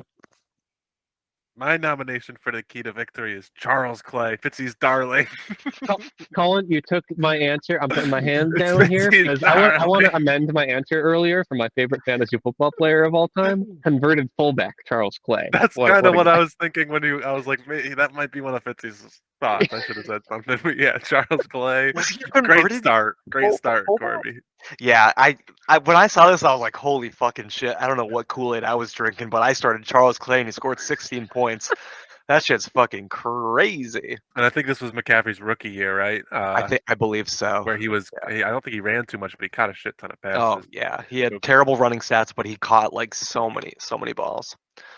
And oh my God, Charles Clay, just to close off on this, he was a fullback his first 2 years in the league. He converted to tight end, and he kept number 42. That's why I liked him so much. Number 42 running rounds was sick. That's cool. That's pretty badass. I just want to give a game update. Rodrigo Blankenship just kicked his second field goal. So we're at 7-6. It's 13 minutes and 15 seconds left in the game for the first half. So let's move on. It's 2018 now. Warner Brothers Records releases American singer Cher's 26th solo album, Dancing Queen, and at this point in 2018. And for the first time, Chris Colby's going to win this matchup. And not only is he going to win this matchup, he's going to absolutely dominate me, beating me by 52.11, with our highest scorers here being Giovanni Bernard with 25.6, and Joe Flacco pulling off a nice win with 24.22. Again, the key to victory here is Travis Kelce. Like I said before, he's never lost a matchup when it's between us two. And we'll get to that a little bit more later. Chris Colby, please, any thoughts on this? Yeah, I mean, the key to victory is being on the right side of Chris Thompson this week with 0 points on the bench. 3 years in a row, he's my guy. Going back to my favorite fantasy players, Chris Thompson has to be one, right? Holy shit, dude. I'm just looking at our teams now, and I'm realizing that you had Le'Veon Bell on the bench, and I was starting James Conner. That must have been the year that Le'Veon sat out and then never came back. Yeah. Yeah, because I think I was James Conner's hair at this point, or something like that. Whatever. Yeah, you win this one, and congratulations. Victories come few and far between, because we're now in 2019. It's 2019. Truth Hurts by Lizzo is the #1 song on the Billboard charts, and everything is back normal. I'm winning our matchup. It's by 42.49 points. Our highest scorers are a couple of really, really great players. We've got Wayne Gallman scoring 27.8 and Corey Davis scoring 20.1. The key to victory here, without a doubt, is the gallbladder. He's one of my absolute favorite waiver wire guys ever. I don't think he'll ever get the respect like that. Every time I watch him, he just like runs pretty well. There's something about it. Fitzy, why don't you lead us off with your hand raised? Yeah, you've got the Gall men because you got Gallbladder and Galladay. Oh, both fair over point. 20. The giant Gall men are doing great for you. Yeah, Colin. What about you? What says you? I was gonna say the exact same thing, that you had 2 Gall men, but he wasn't a giant at this point. He was a lion. Oh, right? that's right. He was a lion. Yeah, fair. Yeah. But the other thing I was gonna say is just it's nice to see, like I brought up earlier, Chris's standings. If you look at the top right, he climbs pretty much every year. Look at this one. This is when he lost the championship game. So, like I said, my second place finish. Yeah. So you might have won the battle, but Chris Colby very nearly won the war. I still beat your stupid ass, so I don't care. All right, let's go back a couple years to 2020. Remember that fun year that we had. Scientists confirmed the existence of 3 new underground lakes on Mars using radars on ESA's Mars Express spacecraft. And guess what? I'm gonna win this one again. I'm gonna win by 42.49. This is without a doubt the highest scoring players that we've had so far. So on my team, I had George Kittle scoring 40.10, and Chris had Dak Prescott scoring 46.28. My key to victory here is that I had 2 players scoring over 40. I don't think I've ever had that before in fantasy. I probably never ever will again. Chris, anything to say for yourself? Yeah, I won, you dumb bitch. Yeah, you reversed him. He had 2 30, fuck. 40 I'm so guys. sorry. Joe Mixon shit. and Dak, baby. Yeah, suck my ass, Corby. Oh my god. Oh, Our names look really similar too. Corby and Colby. Okay, so yeah sorry to Sorry to skip the point here. I lost this one. Okay, I'm sorry, everyone. We had a good week though. Yeah, I had a great week, Yeah, and it's a Chris had good a better week, and that's the way 200 it is, burger and that's there. the way it be. But I mean, you came in 5th, and I came in 9th this year, so still doesn't And mean anything. Real quick, sorry, but you guys both with the true flexing tight ends in your flex spots. So shout out to you guys, Lance Thomas and Austin Hooper. His name is not Lance Thomas; it's Logan Thomas. You fucking dumbass. Austin Hooper with the biggest week I've ever seen him have, though. Of Holy all shit, time, right? 14.4. Wow. No wonder you That- won. That's That why is- Cash had him, right? Because he Oh. saw this game and he was like, He's he's been got chasing potential. 2020 week 4. Yeah. Oh shit. Meanwhile, we got J.K. Dobbins doing the same shit he's doing now. 2.7. Oh lord. All right, let's get back on track here. I'm sorry I derailed that with my incorrect stuff here. This is a fact. 2021 week 4. Also, fun fact: we've never played on a single week more than week 4. Outside of the league here, first edition of Mary Shelley's 1818 novel Frankenstein sells for $1.17 million, setting a new world record for a printed work by a woman. Like I said before, I won this one by 20.6. Our highest scores were DJ Moore with 31.9 and Matt Ryan with 29.02. My key to victories here, we're not starting DJ Chark, Rondale Moore, or Westbrook Ikine, whoever that is. I still don't know who that is. Who's he play for? I don't. The Titans, I think. Yeah, he's on. Yeah. Okay. Go ahead, Colin. Thoughts? Just real quick, I just want to say, do you guys remember Kevin White on the Bears? Oh, how could I forget? Colin. That's Fitzy's boy. We keep having the same notes here. He just He had a just had- 64-yard catch from Andy Dalton. Are you fucking serious? Apparently, he's on the Saints I would like to amend my favorite fantasy football player of all time once again. for Yeah. a third time. So good. Oh, Apparently, damn. He hasn't had a catch since 2018. He's back. Oh my god. Oh no, And with that- we had one catch last year. I'm sorry. It's all right. And with that, I mean, that kind of gets us up to speed here. Like, so let's get to section 2. Any thoughts or concerns or questions so far? No, I didn't think so. Thank you so much. Let's play a hypothetical game now at this point. But first, let's review.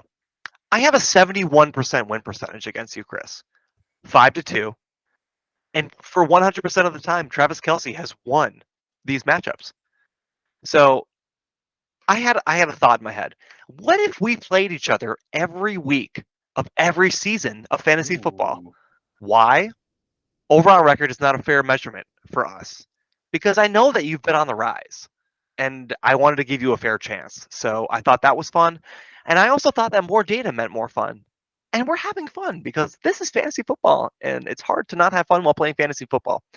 So I asked somebody to crunch the numbers and Sean gladly crunched the numbers for me. So if we played each other every week of every season, let's look at graph number 1 here. I'm in the blue and Chris Colby is in the orange. We can tell that I'm going to win a lot of these matchups. Overall, I have a 73% win advantage against you, Chris. In general, if we played each other every single week. 67 wins to 25 wins.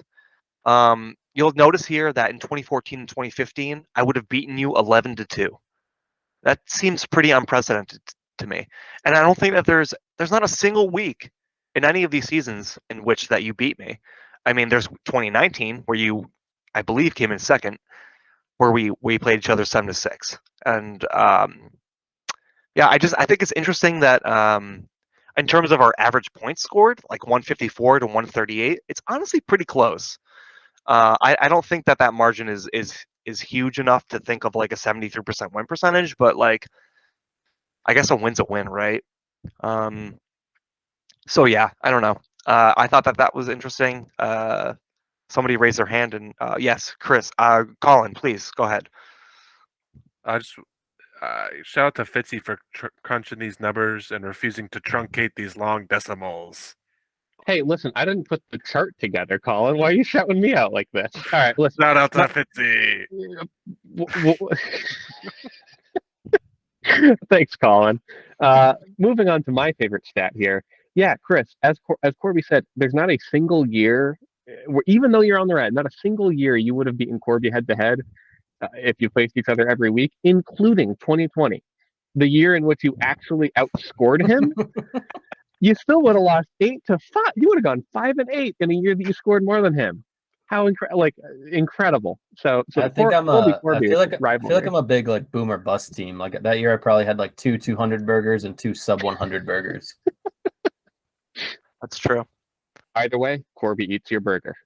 That's true. I love to eat. The only person's burger who I love to eat more than Colin's is Chris Colby's. So I know that I hype this up a lot, but there's not much left to say here, right? I've got a few more thoughts here that I like to talk about.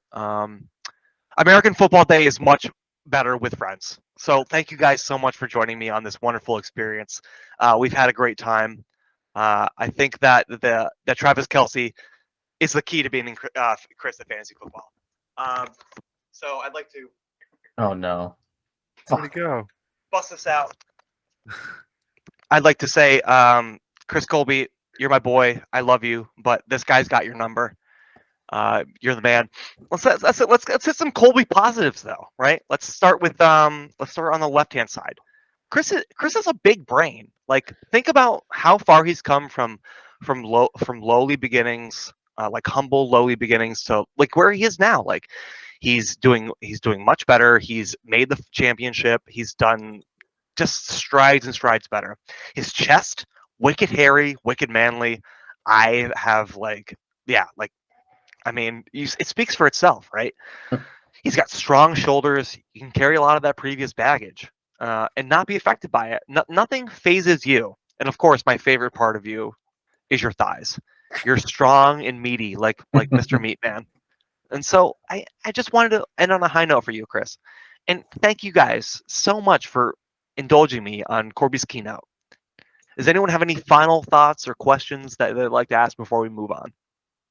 Just real quick, Andy Dalton passed to Taysom Hill for a 3-yard touchdown. Chris Colby, if you were able to secure Taysom Hill, how cool would it have been to have your one quarterback throw to your other quarterback for a touchdown? That's what I wanted so bad. So good for Andy. Corby, also great, obviously great work with the presentation.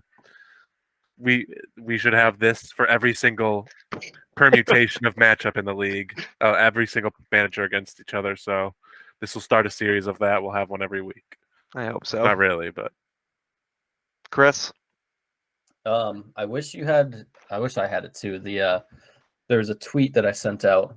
I think it was the year where you beat me by like 2 points. I think you changed your name to Travis Kelce. And I got a notification that said Travis Kelce beat you. And I didn't know you changed your team name. And I thought it meant the player beat me. And I was so mad. And I remember this conversation from all those years ago. I took a screenshot and I posted on Twitter. Yeah. So I was like sick. Just Travis Kelce beat me this week. And I didn't realize you changed your name to it. He's going to beat you this week too. Also, I have one question about Travis Kelce. Sure.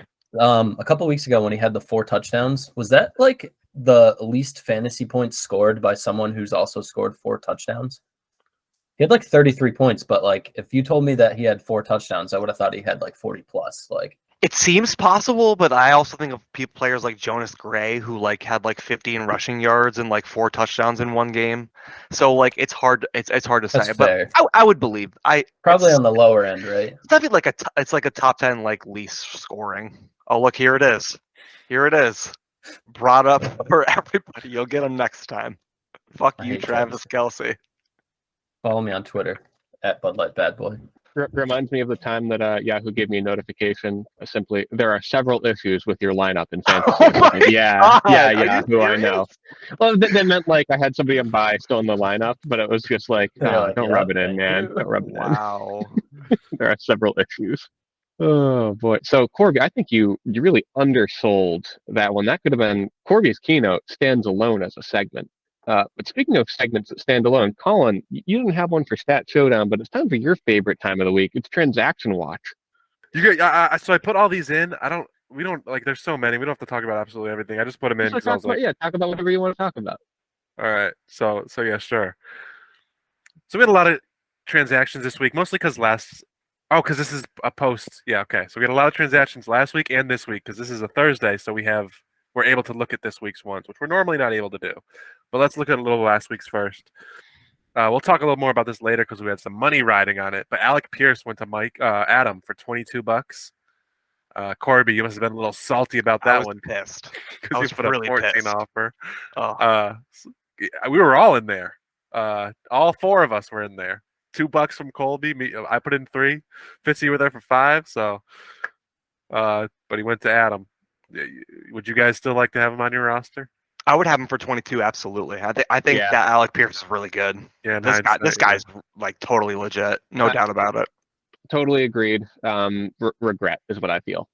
Well, that's nice to say about Alec Pierce being worth 22. Let me ask you something else. Is DJ Dallas worth $19? This is a 0 out of 10. This is absolutely, without a doubt, going to be the worst pickup of this year.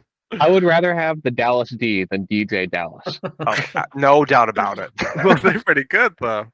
You think so you think DJ for $19 is worse than PJ Walker for 12? Yes, I do. I appreciate it.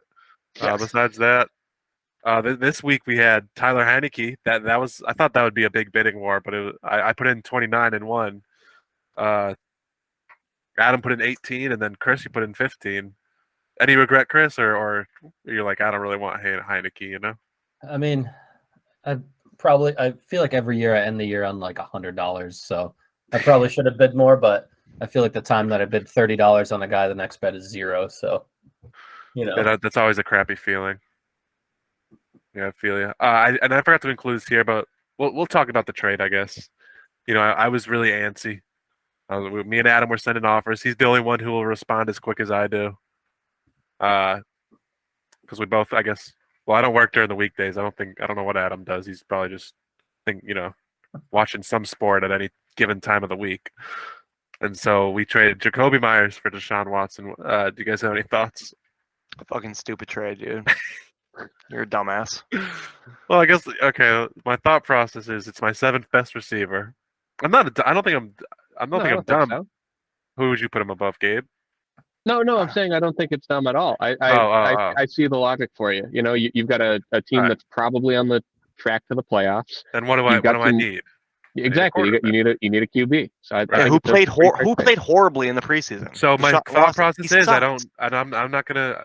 I'm not probably won't start him right away. We'll see the state of my team, but he's got a good playoff schedule, and when the playoffs come around, like hopefully by then he's warmed up, and he'll, they have a decent offense around him. He's throwing a David Njoku and Amari Cooper and Donovan Peoples-Jones. So watch out.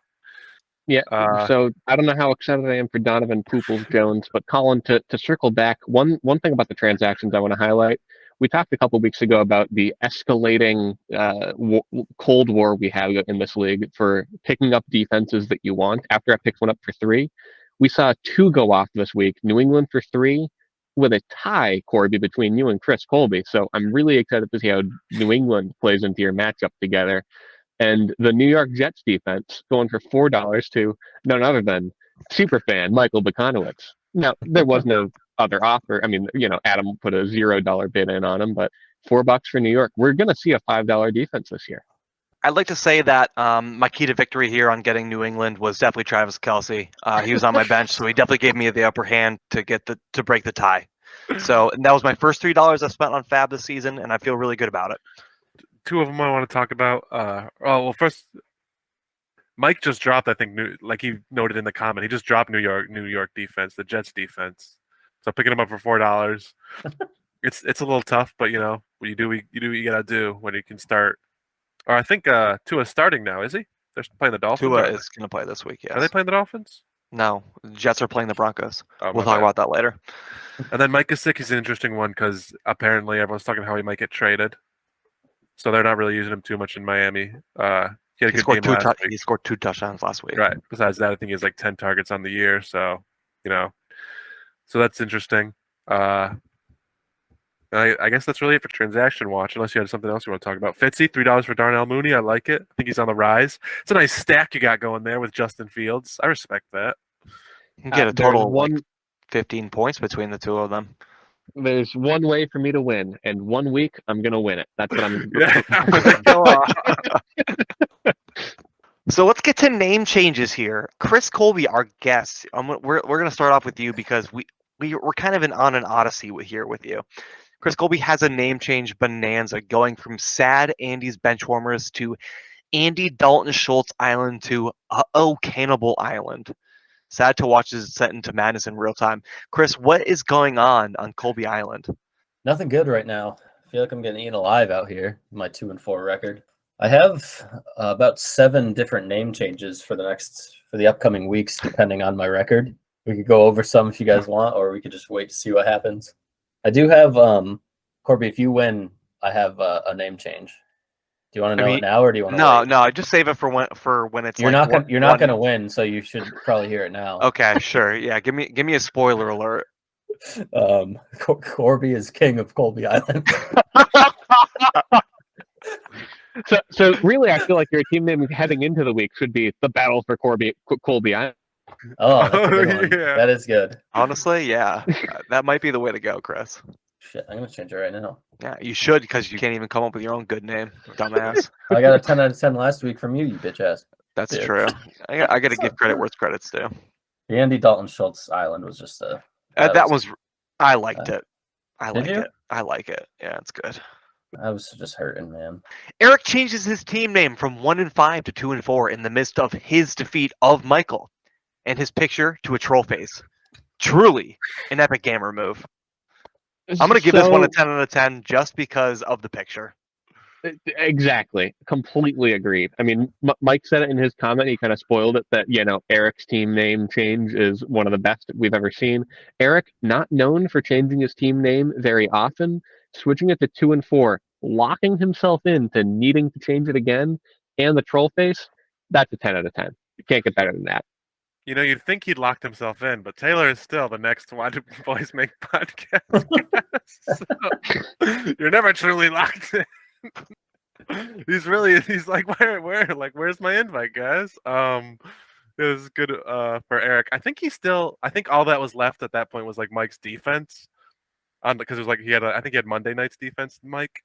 So I think it would have been truly embarrassing if somehow I don't remember exactly who Mike had, but if they put up, 20 points, that would have been embarrassing to Eric. But it didn't happen, so good for him. It would have been 1-5 with the crying Jordan face. And speaking of Mike, he's got a new name this week, playing Tyler. And you know how Mike does it. He's now Michael. Mike is a menace, and he cannot be stopped. He's not put down after losing last week. He's still on the same, he's on his tear. So good for him. Way to insult him. 6 out of 10. Oh, I don't know. With there's something about that team picture that just does it for me. And The that kid who's team smoking. picture, the kid smoking, staring down Derrick Henry, kind of works, I think. So, if you're going to be switching your team name to match your opponent, I think it's better than Tyler Killer, right? Yeah, I think this is a great one. Great move. Okay. Good work, cousin Mike.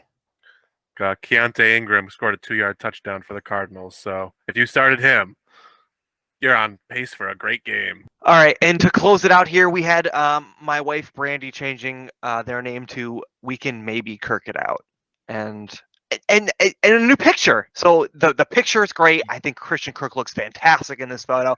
I think Christian Kirk is really good. I'll give it a 7. A vast improvement. I mean, just putting in the effort of changing your team name and picture, I didn't even do it, right? I haven't done it for a couple of weeks. So Brandy, love to see you putting it in. The team picture not being a helmet anymore. Got to admit, I'm almost like nostalgic for the helmet days now. So I'll agree with you, Corby. It's a 7 out of 10. But I'd love to see some movements. Brandy was the last of the helmet holdovers, so it's a little sad to see, but I think it's for the best for the league. If I go 0-10, I will happily change my name. I'll go for a helmet. I'm demoting myself. You have to change your name to Helmet too. It's red helmet. I'll be Egg. Oh boy. All right. So if that's all we got for team name changes, it's now time for our week 7 matchups. And our first one, we're going to start at the bottom before we get to the top. And it's me taking on Taylor. I've talked about this one at length already, but I didn't talk about the actual players here. We have Naeem Hines lined up against Mike Boone as RB2. We have Elijah Moore and Chase Edmonds still in Taylor's lineup versus my 22nd and 25th ranked quarterbacks in Justin Fields and Ryan Tannehill because Jalen Hurts is on bye. It's a stinker, but I have to stink a little bit less to avoid this winless streak continuing. I'm picking myself. Oh God, who do I pick here? Holy shit, dude. I guess I'll go here. Yeah. Luckily, we have some live players playing right now for Taylor. We have Kyler Murray and Rondale Moore, both looking to score less than their projections. Still projected to beat Fitzy by 20 points. I think the curse of Devin Duvernay is going to haunt you for a long time, and I think I'm going to have to go with Taylor here. I know you have another win coming, but I just don't think it's this week. I think 0-7 is in your near future. Yeah, it's hard to say exactly because his projections went up a lot when he finally put Mac Jones in, but we don't exactly know that he's playing. Maybe we can assume he is. So that's a big thing because he doesn't have anyone else to play for quarterback, assuming Tua plays. That being said, I think I'd still pick Taylor. I mean, Josh Jacobs is on a hot streak. You know, Mike Williams, I don't think Keenan's going to play again. Mike Evans had a bad game, but he'll probably bounce back. His ceiling is just, it exists. And then when I look at Fitzy's team, it's tough to see it. It's tough.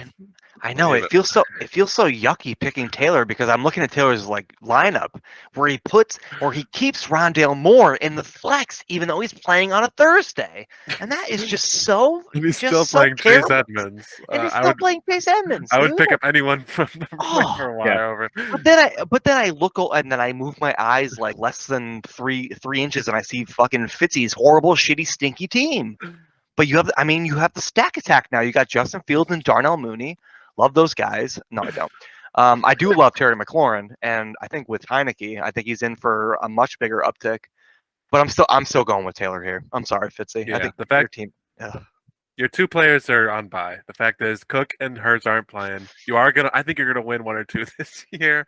So I know it's silly because I'm always saying Taylor's 12, but like his guys, he has like nobody on bye. So I just think my best two players on bye against Taylor matchup that does hurt, but this is still my week. Doesn't matter. You're gonna fall into a win at some point, and this could be it. You just put up 60 with like nobody on bye, or Josh Jacobs was on bye, but you know. There's only one person that hasn't picked, and that is. I mean person. I mean inanimate object with two faces. Please welcome back the coin. Well, the coin is going to put me all alone on Fitzy Island because the coin is taking Taylor. Next up, we got Brandy versus Chris Cloud. Chris is the last of the whole 5-1 holdovers. He's in second place, and he's looking to extend that hold on his second place for another week. He doesn't have a quarterback still, so Josh Allen's on bye. Should be a easier one for Brandy. I think I'm taking Brandy here. I mean, with no Josh Allen, he's been, the obvious backbone of Chris's team. I think Chris has a good team. Is it a 5-1 team? I really don't see it that way. I think at last power rankings, I might have put him like 4th. If Jonathan Taylor can return the form, like he could win this and he could do a lot better on the year, but I don't know. I feel like I picked Brandy a lot, and I'm picking Brandy again. What do you guys think? I think for the first time, I'm going to take Brandy this year too, just solely based on the fact that Chris is down a hole with one QB. I feel like the one QB is the easy trap pick, like against, but there's been plenty of examples in which the one QB team wins. But I just feel like Brandy can pull this one off, and they're going to continue to climb and fight all throughout the season. Get to 3-4 and reevaluate at that point. So I'm taking Brandy here. I think there's a worse trap than the one quarterback, and that's starting Donovan Peoples-Jones. I think I absolutely am going to go with Brandy here. Starting two Browns pass catchers and Donovan Peoples-Jones as David Njoku. Yeah, I'm really happy to see Brandy, with the new team name, with the new team picture, staring it down. Russell Wilson might not be good, but he is guaranteed to outscore Chris's QB2 because he doesn't have one. Chris, your team's great, but it's not your week. Brandy's going to get the dub whether Swifty comes back or not. Brandy, you're on the upswing too, for the record. And for more of the record, the coin is taking. What did I write down? Chris Cloud. In the next matchup, we have these two hated rivals that have a long and storied history against one another. It's Eric versus Adam. In the midst of it all, Taysom Hill currently has 8 points. Eno Benjamin, once again, in Eric's flex, he should be in the starting running back position. God, that is so careless. God damn. But he's got 9.6 at this point. It's looking like a pretty heated, close matchup here. Everyone seems to be healthy. A couple of Qs in Adam's lineup, and Keenan Allen's probably not going to play. So I think against my better judgment here, I'm going with the underdog here. I'm going to take Eric. Yeah, I don't even really consider Eric to be the underdog. I mean, I guess in the literal sense that Adam is 5-1. I forgot he was 5-1. I was saying Chris was. Sorry, Adam, I forgot you. I think because Keenan Allen probably won't play. Oh, and Adam still hasn't set a defense, I guess. But I'm going to go Eric. He's coming off the win. T. Higgins should be healthier this week. Najee's finally looking okay. No, he's not. He had a decent game. He got a wide open. I'm on Ra's touchdown. back. Okay. I'm on Ross St. Brown's back. Eric just scored the most points in the league without him. Imagine his team with him. He's about to put up 187.64 points. Put it on the board. I'm picking Eric. Whoa. Yeah, see, Colin, I don't fully agree. So let me back up for a sec, because to me, this is the battle of our league's two highest rated players according to Yahoo points, and I couldn't agree more. It's going to be a great matchup. For Eric, Amon-Ra is back at full strength, and Eno Benjamin is projected for 14. I couldn't be more proud of that. Meanwhile, the projections are a bit misleading for Adam. Taysom Hill entered the night before his receiving touchdown, projected for 4.5. And yeah, as you mentioned, he doesn't have a defense in, so his projection is going to go up. But to me, the question is simple. Will Eric score more than 157 points? Because as we've documented on this podcast, on every odd week, Adam scores 157 points. Eric's team might be a bit inferior to Adam's piece by piece, but on this odd week, he's diamond, and Yahoo knows best. Diamonds are forever, and Eric's squad is going to shine with at least 158 points this week. Did Andy Dalton just throw a pick? He threw a pick 6 to Marco Wilson. Let's fucking go! Sorry, God, who's the quarterback? The coin is I taking... didn't get to pick yet. Oh, well, we'll get to you. The coin is... Dumbass. Yeah, the coin is guest number 1 on the show, for the record. The coin is taking Adam. Oh, well, that's good. I think I'm going to be with the coin here. I have a feeling that Adam's going to put up a 200 burger this week. Oh. Ooh. I feel like Lamar and Patrick Mahomes are going to put up, I think they could put up 70 plus combined. Austin Eckler's had a hot streak the last couple weeks. I mean, starting Taysom Hill and he already has 8 points is like a pretty solid. I could see him a 200 burger with Taysom Hill getting 2 points this week. So I think it's going to be Adam, and I don't think it's going to be close here. Wow. Spicy. Our next matchup is Tyler v. Mike, or should I say Michael. Mike, you might have all of the good running backs in the league. I don't understand how, James Robinson, Christian McCaffrey, he might get traded, be great for him. Brian Robinson scoring touchdowns. Breece Hall, I've seen stats where he's basically you could make him look like RB3 on the year by certain consistency stats. And then Kenneth Walker. You got RBs up and down the board. Stephon Diggs on bye, Hurts. And I got to be honest, when we started recording this pod, I had written down, pick Mike this week because it is his year. But Chris Olave has got 7 points already for Tyler. So just because of that fact, Tyler, I got to pick you this week. Yeah, I'm sure Mike was rubbing his hands together when he saw that Cooper Kupp and Justin Jefferson are both on bye this week. And he was probably like, this would be a good win. Unfortunately, so is Stephon Diggs and Kirk Cousins and Devontae Smith. So who does Mike have to start? He's got to start Zach Wilson. He's got to start James Robinson, who is kind of on the downswing. He's got to start George Pickens. All these unknown commodities and known commodities to be bad. Both these guys kind of lost surprisingly last week because they were great players who looked like they were playing guys who they should have beat. So they're both looking to bounce back. I think I'm going to pick Tyler as well, just because I think Brady and Smith both had some bad weeks last week. I think they're looking to bounce back. Wilson and Carr, I don't know. They're both kind of a bummer. I love Derek Carr, but I just feel like he's been a bit of a disappointment this week. So even though Tyler's starting Tyquan Thornton and Darius Slayton, I'm going to go with him.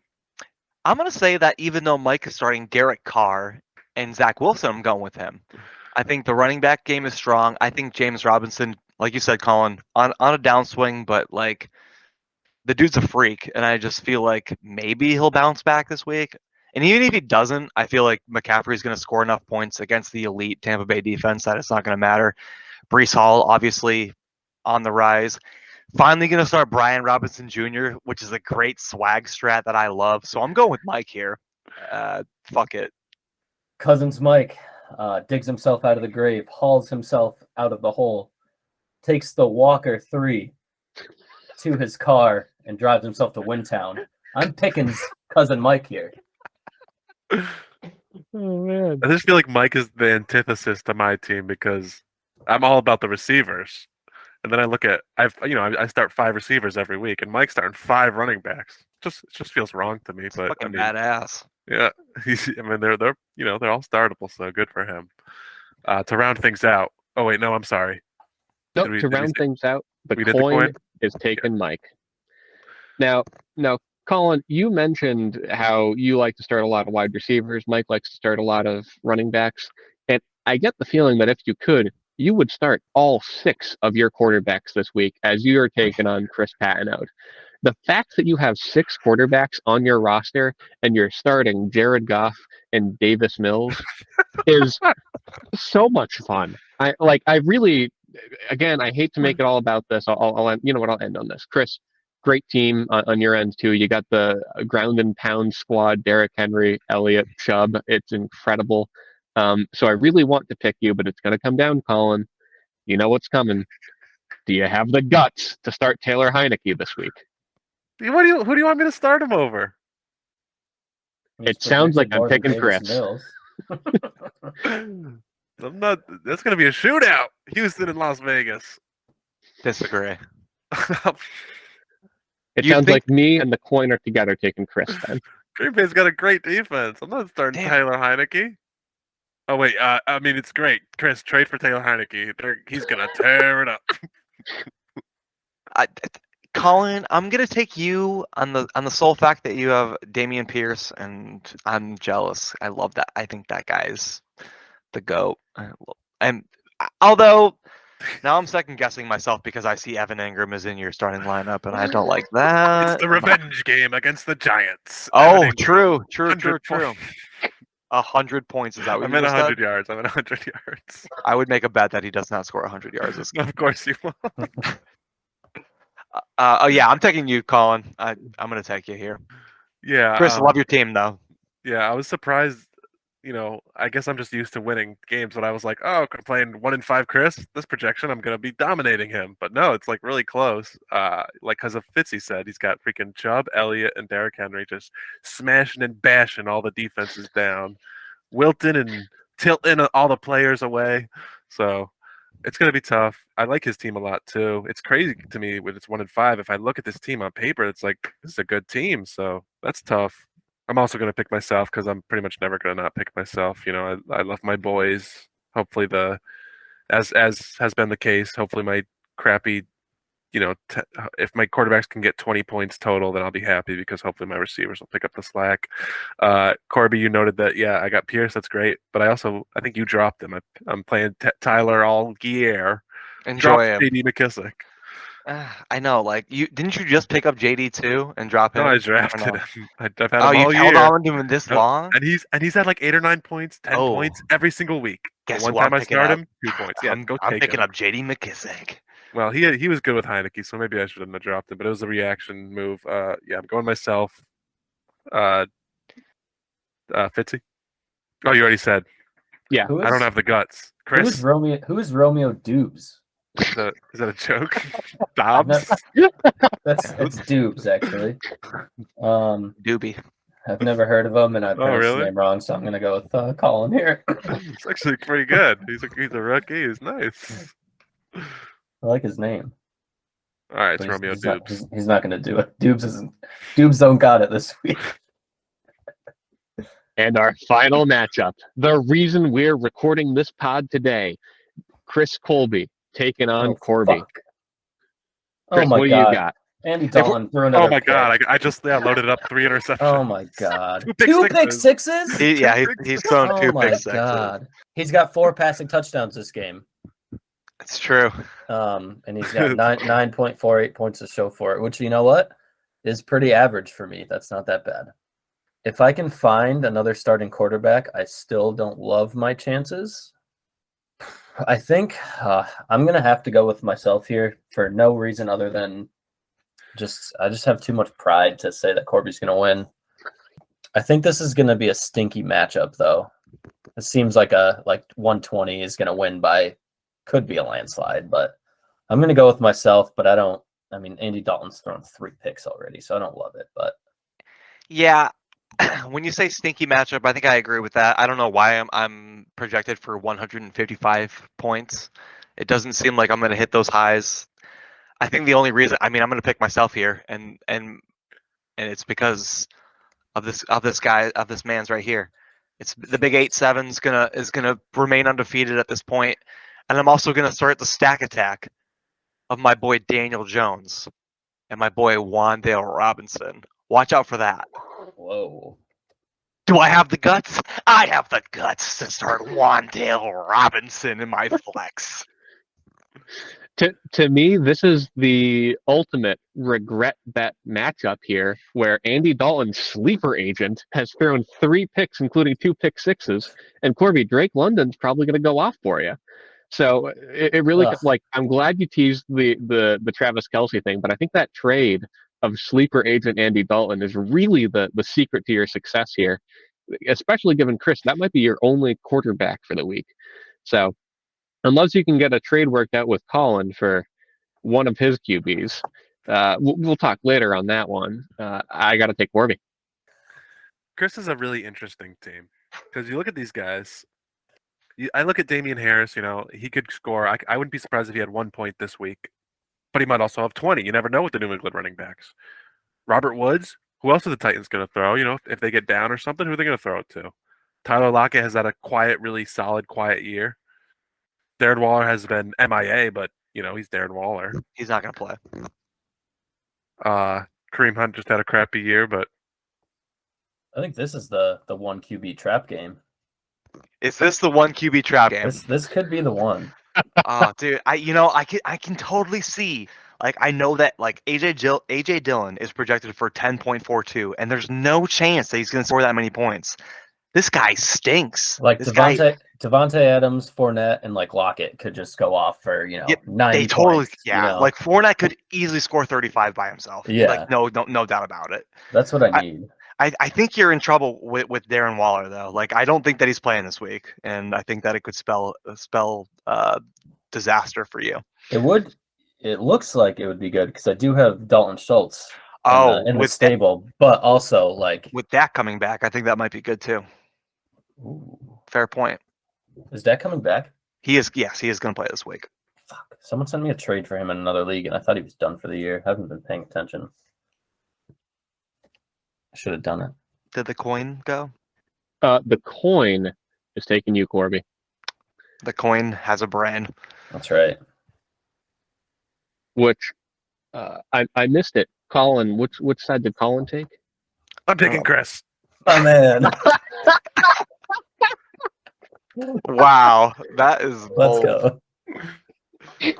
go. Okay, so the coin did not put you alone on Colby Island. There's occupancy 2 with Colin, which is going to round us off for the week and start us off with our final segment, Bets of the Week. Last week, we had Alec Pierce closest to the pin Fab dollars I don't know why I thought that you fine listeners would not go for higher. He went to Adam for $22, where Corby said 11, and he was the highest guess. I said 7, Colin said 9. So congrats, Corby, on the 5 clams to you. Next, we had points scored Fitzy quarterbacks versus Corby's quarterbacks. Jalen Hurts and Justin Fields independently were the QB 1 and 2 in this matchup, as Daniel Jones put up 13.5 and Justin Herbert only put up 8. I mean, his ribs, I don't know. Is he okay, Corby?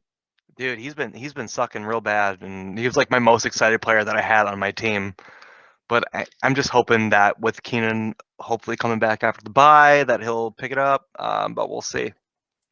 Our next bet was the standard, will there be an overtime game?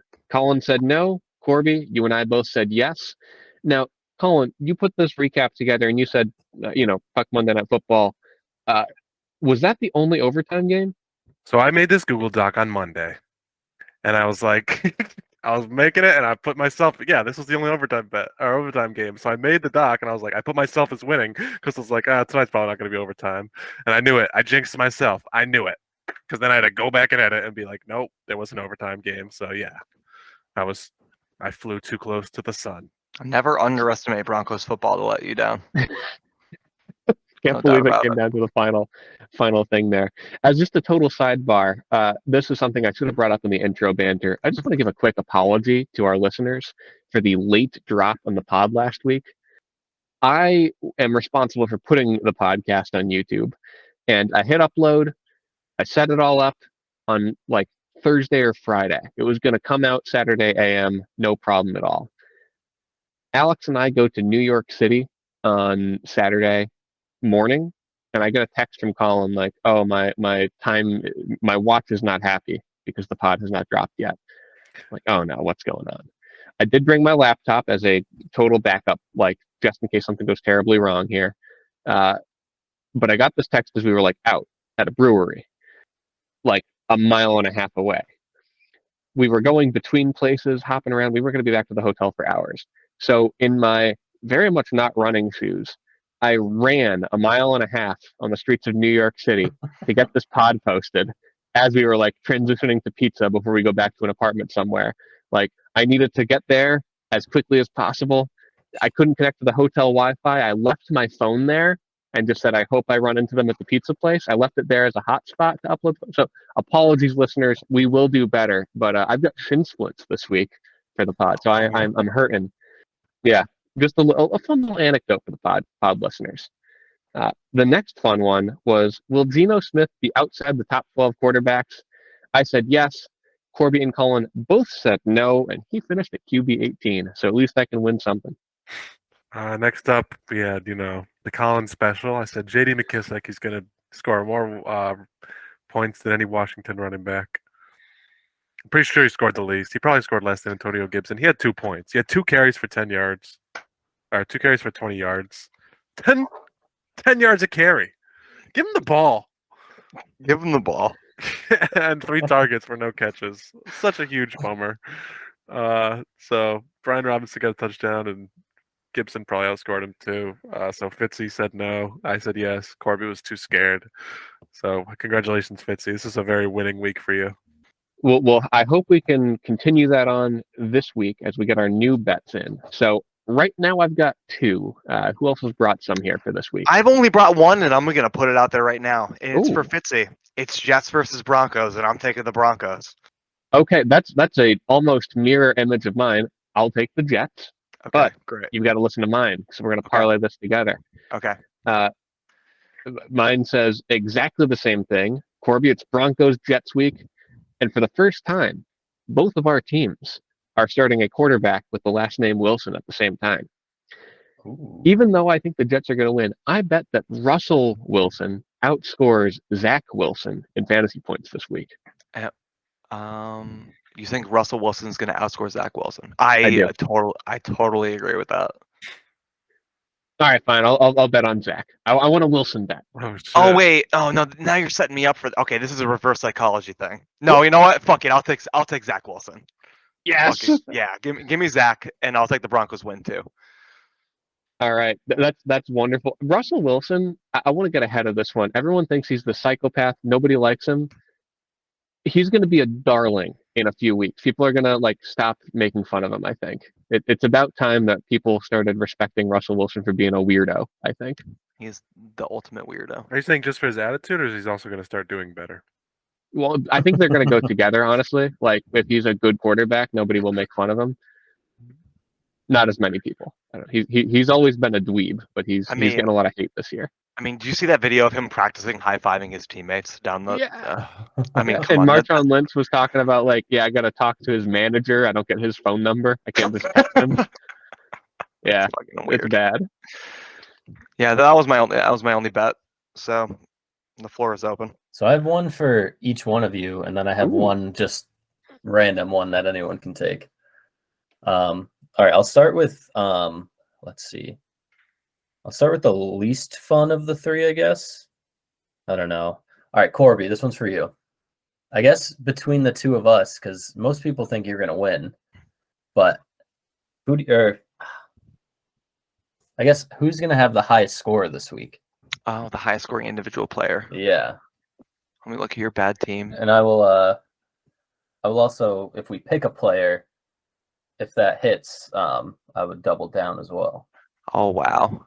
So I only do the $5 bet. That's the gentleman. I'd only do the gentleman's bet. So I would take if I have to pick one of my players to be in the highest score, it's gonna be Travis Kelce because he's playing against you. So I'm gonna because he's also like one of my only good players. So I just think that I will have the highest score. Okay. Well, here I'll give you this. If Travis Kelce scores the most points, I'll give you a double. And you'll just take the $5. Yeah. Okay. If I'm gonna pick a single player, I'm gonna go with Devontae Adams. I think he's gonna light it up. But I think that makes sense. I mean, Lenny, those, But I think I say that I'm gonna win, but I think in a loss, I'm gonna have the highest scoring player here. Nobody likes a liar, Chris, because you're not gonna win. It's not gonna be fun. Don't build yourself up for disappointment. Jeez, I'm gonna lose both. Probably not gonna have anyone score over 15 points this week. We'll see. Colin, do you have any? Or do you want me to go again?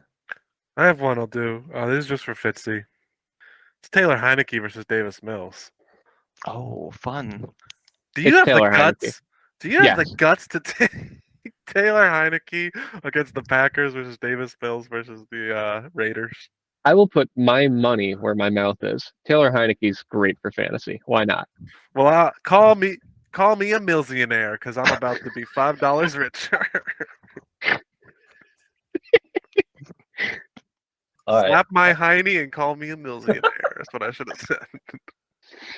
All right, Colin, I got one for you. So on the year, you're 3 weeks with QBs over 30 points, 3 without. Are your QB scoring 30 plus this week or no? No. Oh, yes, they are. Oh! I'll never bet against myself usually, but no. Yeah, I think that was cool either way. This is the Davis Mills awakening. Davis Mills is going to have 30 points, and Jared Goff's going to have 2. Yeah, right. He's going to do it on his own. And Taylor Heineke is going to score 31. No, Davis Mills will have 30, and Jared Goff will have like -4, and he'll fuck me.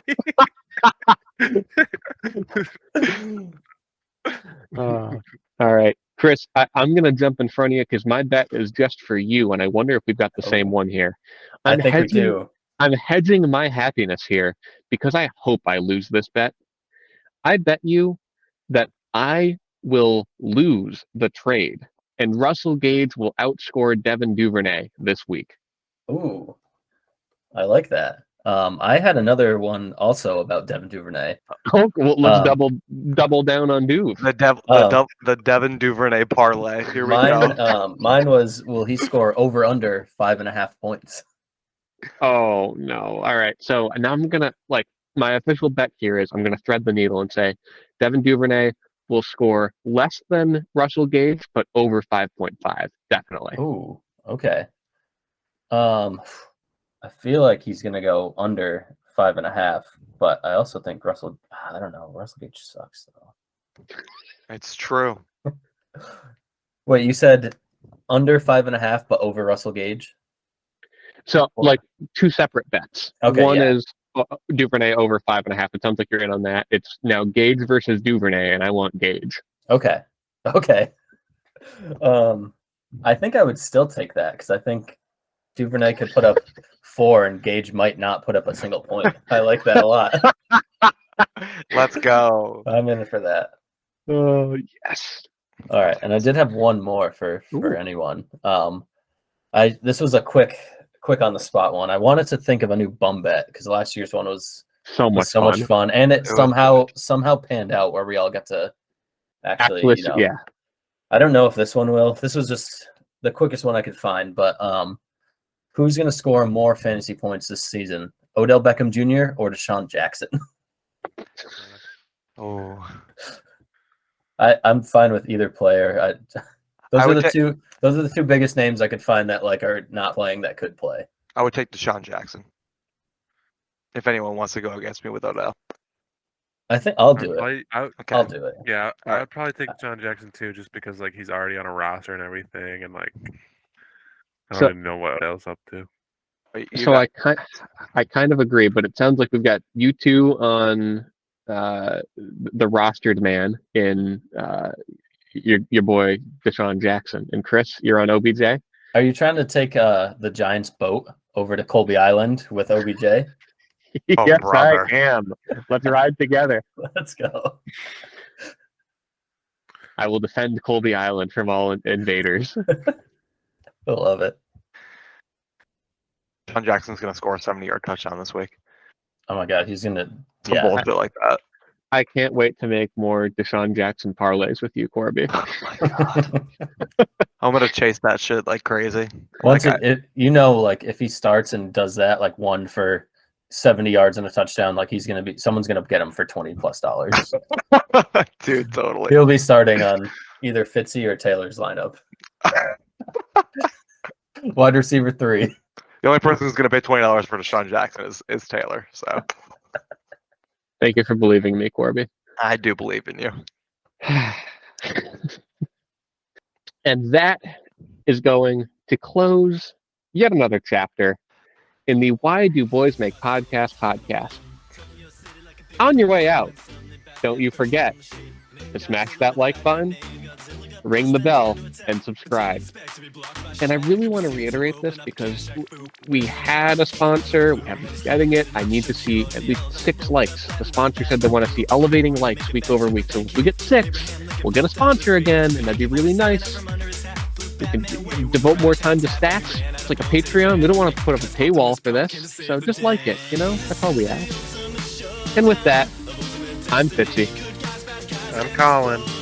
I'm Corby. And I'm Chris Danger Colby. And let me ask you, why do gamers game on? Destiny. This is the ultimate showdown of ultimate